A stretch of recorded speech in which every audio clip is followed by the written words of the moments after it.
और कहते हैं कि उसी रामायण को सुन करके संसार का कल्याण हो रहा है।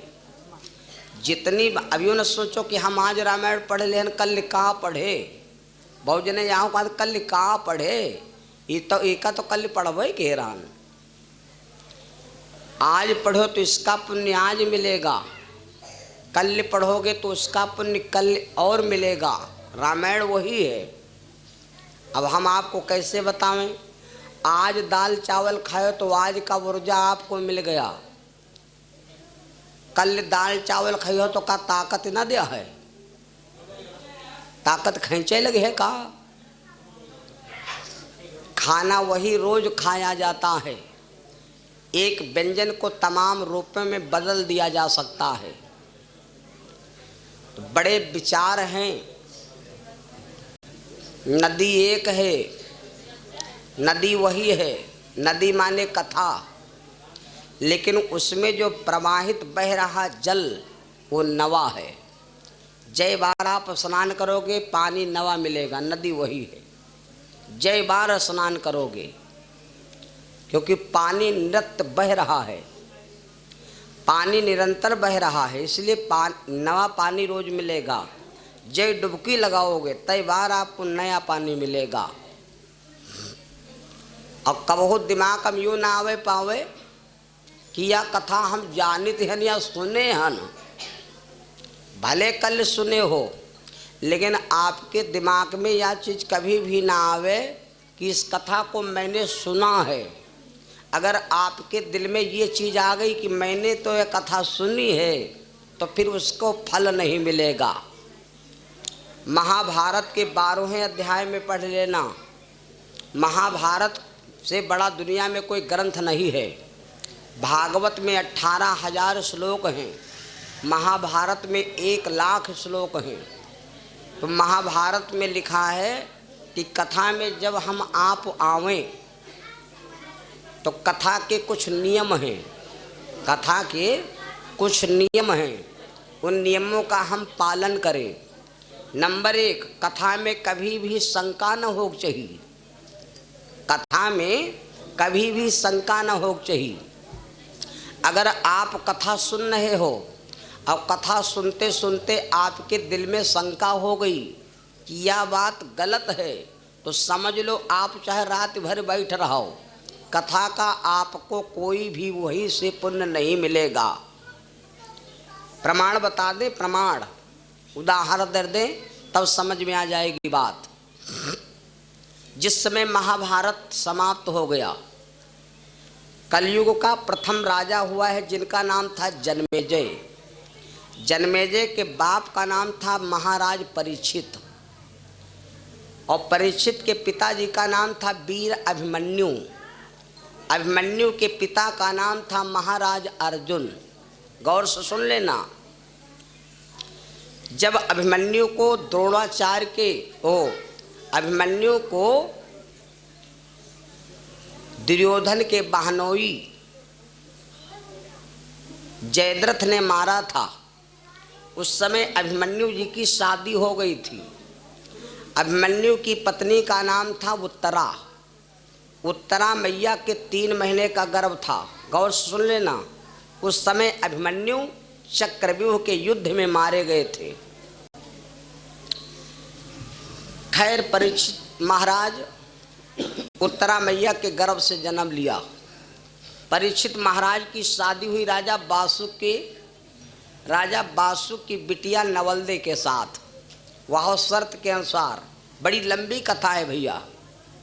नवलदे और परीक्षित का विवाह कैसे हुआ था, ये कथा बहुत विचित्र है। और हमारी अंजलि बिटिया जी की तरफ से 251 रुपये दान भगवान के श्री चरणों में, और हमारे बहुत बहनों भाइयों ने। यहाँ पर देखो एक अच्छाई है, लोग बड़ी श्रद्धा से दान करते हैं और सोचते हैं कि हमारा दान ना बोला जाए। दान जब बोल दिया जाता है तो उसका कुछ अंश कम हो जाता है। दान बोल देने पर उसका अंश कम हो जाता है ना। कोई के मारे हो और वो रुआवे न पावे तो जान लो दर्द बहुत ही है। और जब आँखें से ने आंसू भल भला के बह जाएं और टोला भर में डुग्गी पीट जाए तो दर्द कम हो जात। कोई कह रहे मारा अगर फूट गवा तो दर्द कम हो, अगर भचकल गवा तो जान लो जिंदगी भर दर्द होई, है ना।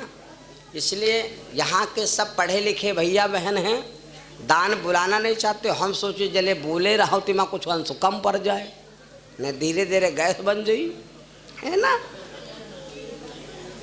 तो बड़े मतलब की बात। अब देखिए कितनी विचित्र कथा आज सुनेंगे, और बड़ी सुंदर बात हम आपको बताने जा रहे थे, शंका वाली बात। खैर परीक्षित महाराज की शादी हो गई नवलदे के साथ। परीक्षित महाराज के ससुर का नाम था राजा बासुक। परीक्षित महाराज की शादी हो गई, परीक्षित रहने लगे। परीक्षित को किसने मरवा डाला था भैया? परीक्षित को किसने मरवा डाला था? ससुर ने। परीक्षित को ससुर ने मरवा डाला था।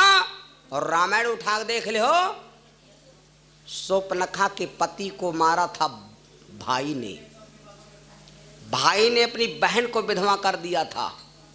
विद्युत जिह्वा को किसने मारा था? रावण ने। अब रावण ने विद्युत जिह्वा को किस लिए मारा था? यह लंबी कथा है।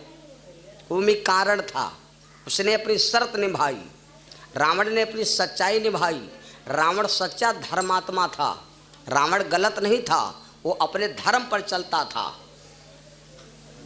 मेरे बंदो एक बात और बता दें, हाँ, तो जब परीक्षित जी की मृत्यु हो गई तो उस समय, अब देखो पीढ़ी चली आ रही, जब अभिमन्यु मारे गए तो उत्तरा के 3 महीने का गर्भ था, और जब परीक्षित मारे गए तो जानते हो नवलदे के 3 महीने का गर्भ था। उस समय जन्मेजय जी अपनी माँ के गर्भ में थे। लोग कहते हैं कि जन्मेजय और एक बहन जुड़वा थे, भाई बहन। लड़की का नाम था विजया। विजया और जन्मेजय दोनों का एक साथ जन्म हुआ। ये भी बात मानने वाली हरि अनंत हरि कथा अनंता भैया। तो जब जन्मेजय का जन्म हुआ, और जन्मेजय उस समय सयाने थे, जो महाभारत हो गया, तो जन्मेजय सोचा हम कहाँ जाई। सुनाए कि संतों के हाथ में दुनिया बंधी। तो जन्मेजय जानते हो 18 पुराणों के रचयिता वेद व्यास जी के पास गया। देखो हम केवल शंका की बात बोल रहे हैं। तो वेद व्यास जी के पास गया और बोला, गुरु जी बाबा एक बात बताओ, आप जैसे 18 पुराणों के रचयिता ज्ञानी बैठे रहो और यह सब महाभारत होत रही और समझाए नहीं पाए हो, और जबकि बहन भाई लड़त रहे। जन्मेजय से व्यास जी बोले, बेटा हम का समझाए, यू रहे समय। जन्मेजय हंसैला कहलक, बाबा जब बुढ़ापा में साधा नहीं तो समय। और तो और रहा, ब्रह्मचारी बाबा भीष्म पितामह बैठे रहे और महाभारत होता रहा, 2 भैयन का झगड़ा न बंद हुआ। व्यास जी महाराज बोले नहीं। जब नहीं बोले तो जन्मेजय बोला, और तो और क्या रहा, योगी राज कन्हैया बैठे रहे और झगड़ा होता रहा और 56 करोड़ यादव मार डालेगी। जैसे भगवान का नाम लिया तब तो व्यास जी महाराज को गुस्सा लगी और जन्मेजय से कहा, है जन्मेजय तू हमरे तक रहा तब तो सीमा है, तू हमरे तक रहा सीमा है। प्रधान तक रहो, पंच तक रहो, विधायक तक रहो, यमलसी तक रहो, तक योगी जी तर पहुंच जाओ तो कहीं प्रधानमंत्री मोदी जी का सताओ जाए, और हियत लेके तो राष्ट्रपति मुर्मू जी का लेके तरीके हो। हुआ तक बात पहुंची तो कौन अपील हुई, ऐ जन्मेजय तू भगवान तक पहुंच गया। बात समझ लो भैया, नारी को चाहिए अपने पति की कभी भी बुराई ना करे, बहुत पाप लगता है। चेला को चाहिए अपने गुरु की बुराई ना करे, बहुत पाप लगता है। भगवान की बुराई ना सुनो न कब हो करो, क्योंकि जानत हो कितना पाप लगेगा।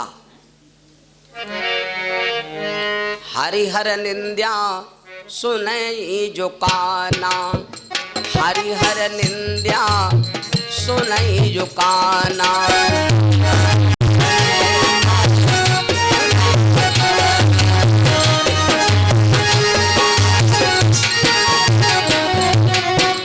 हरिहर निंद्या सुनई जो काना, हरिहर निंद्या सुनई जो काना। होई पाप गौ घाट समाना।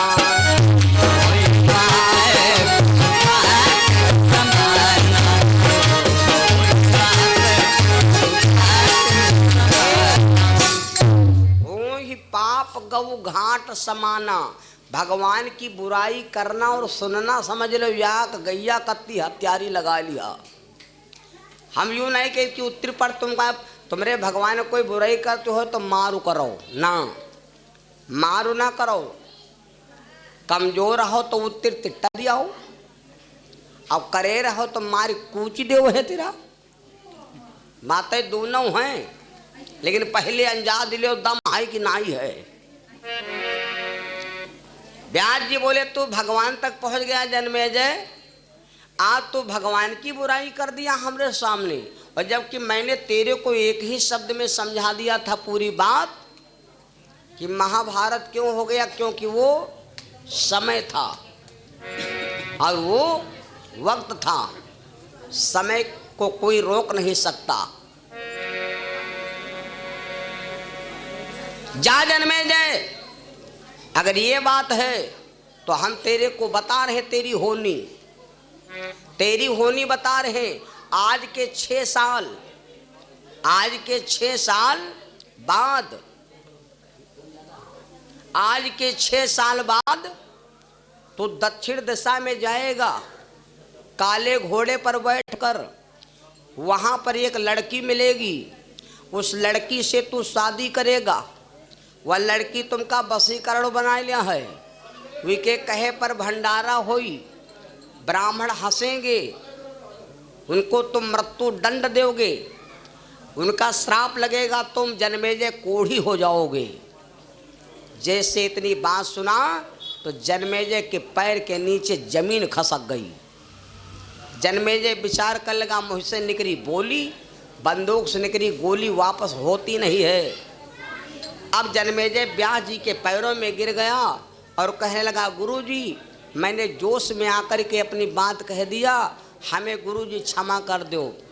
व्यास जी बोले, सुनो बेटा, तब नहीं सोचा था, अब जो मैंने कह दिया वो हो गया, अब इसको कोई नहीं लौटा सकता है, अब कोई इसको घुमा ही नहीं सकता है।